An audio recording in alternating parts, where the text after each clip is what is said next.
আসিয়াকে যেরকম ধর্ষণ করে মেরে ফেলতে চেয়েছিল, এই মেয়েটাকেও ধর্ষণ করা হয়েছে। মাগুরা শুধু পুলিশ প্রশাসন বাদে সরকারের একটা সংস্থা গিয়ে এই জ্যোতি বিশ্বাসের পাশে দাঁড়ায় নাই। জ্যোতি বিশ্বাসটা একটা হিন্দু পরিবার, তাদের পাশে কিন্তু কেউ দাঁড়ায় নাই। মাগুরা মোহাম্মদপুরের সদর ইউনিয়নে হিন্দু সম্প্রদায়ের একটা মেয়ে, 8 বছরের শিশু বাচ্চা আসিয়ার মতো ঘটনা ঘটেছে।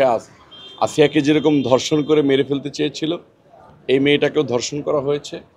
ধর্ষণ করার পরে মেয়েটা প্রচণ্ড পরিমাণে ক্ষতবিক্ষত হয়েছে। তাকে বাড়িতে তার দাদু নিয়ে গিয়েছে। নিয়ে যাওয়ার পরে এটা যখন জানাজানি হয়েছে, জানাজানি হওয়ার পরে পরিবার থেকে পরিবারকে যে ঘটনাটা ঘটিয়েছে তারা হুমকি দিয়েছে যে যদি এটা পুলিশ প্রশাসনকে জানানো হয় এবং পাশের কোনো লোককে জানানো হয় তাহলে পরিবারকে মেরে ফেলবে, এরকম একটা হুমকি দিয়েছে। আমরা যখন এটা সোশ্যাল মিডিয়াতে জানতে পারি, এখানকার লোকাল সাংবাদিকদের মধ্য দিয়ে জানতে পারার পরে আমাদের নেতা বিএনপির ভারপ্রাপ্ত চেয়ারম্যান জনাব তারেক রহমান সাহেব যখন জানে, তখন আমাদেরকে নির্দেশনা দেন যে এই পরিবারের পাশে দাঁড়ানো। মাগুরার প্রশাসন এটা নিয়ে খুব ভালো ভূমিকা রেখেছে। মাগুরার প্রশাসন তাকে গ্রেপ্তার করেছে, মামলা হওয়ার আগেই গ্রেপ্তার করেছে। এরপরে মামলা হয়েছে, মামলা হওয়ার সময় আমাদের নেতাকর্মীরা গিয়ে যাতে পরিবার ভয় না পায় সেটার জন্য পাশে দাঁড়িয়েছে।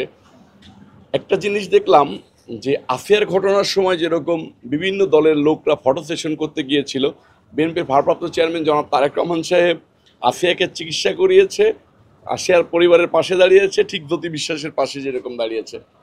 অন্য অন্য লোকরা যায় ফটো সেশনে ব্যস্ত হয়ে গিয়েছে, মিডিয়াতে নিজেদেরকে ফেস করতে চেয়েছে। জ্যোতি বিশ্বাসের ব্যাপারটাও কিন্তু আসিয়ার মতো 8 বছরের ঘটনা।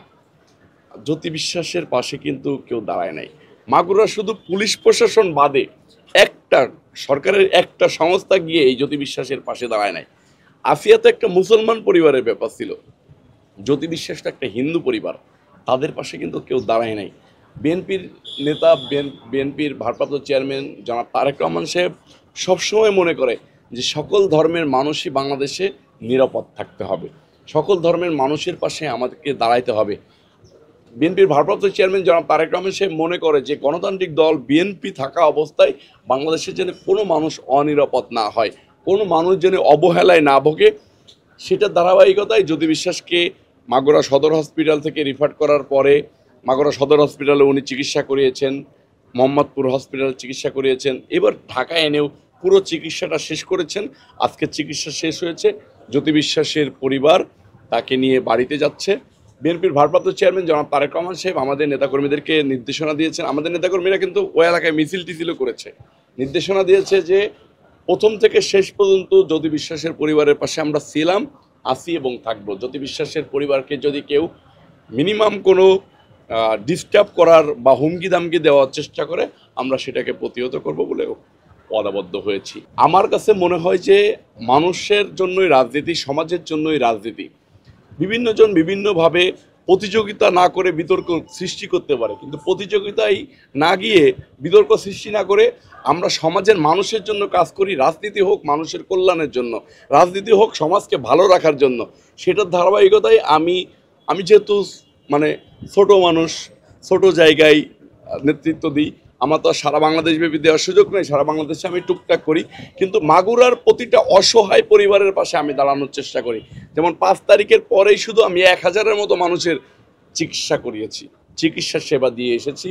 পুরান ঢাকার একটা ঘটনা দেখেছেন, যে ঘটনা তাদের ব্যবসায়িক দ্বন্দ্বের মধ্য দিয়ে ঘটেছে, সেটাতে বিএনপির নাম দিয়ে বাংলাদেশে একটা মব সৃষ্টি করে বিএনপির ইমেজ ক্ষুণ্ণ করার জন্য ষড়যন্ত্র করা হয়েছে, চেষ্টা করা হয়েছে। আপনারা দেখেছেন একটা মিথ্যা ঘটনাকে সামনে এনে বিএনপিকে দায় চাপিয়ে দেওয়া হয়েছে। কিন্তু এরকম গুলশানের মতো একটা সোসাইটিতে বাসার ভিতরে গিয়ে চাঁদাবাজি করতেছে, সেটা নিয়ে কিন্তু অন্য কোনো দল কখনোই কোনো কথা বলতেছে না। তার মানে এই চাঁদাবাজদের পৃষ্ঠপোষকতায় সরকার নীরব রয়েছে বলে আমরা মনে করতেছি। আমি মাগুরাবাসীকে একটাই বার্তা দিতে চাই যে মাগুরা আমার জন্মভূমি, মাগুরা আমার গ্রাম, মাগুরার প্রত্যেকটা মানুষের সাথে আমার হৃদয়ের সম্পর্ক রয়েছে, আত্মার সম্পর্ক রয়েছে। মাগুরার প্রত্যেকটা মানুষকে আমি মনে করি আমার আত্মীয়, আমার ভাই, আমার বন্ধু বান্ধব, আমার নিকটতম আত্মীয়। আমি মাগুরার মানুষের পাশে সারা জীবন থাকতে চাই, মাগুরা মানুষের সেবা করতে চাই, মাগুরার মানুষ সহ মানব জাতির মানুষের সেবা করে আমার জীবনটা শেষ করতে চাই।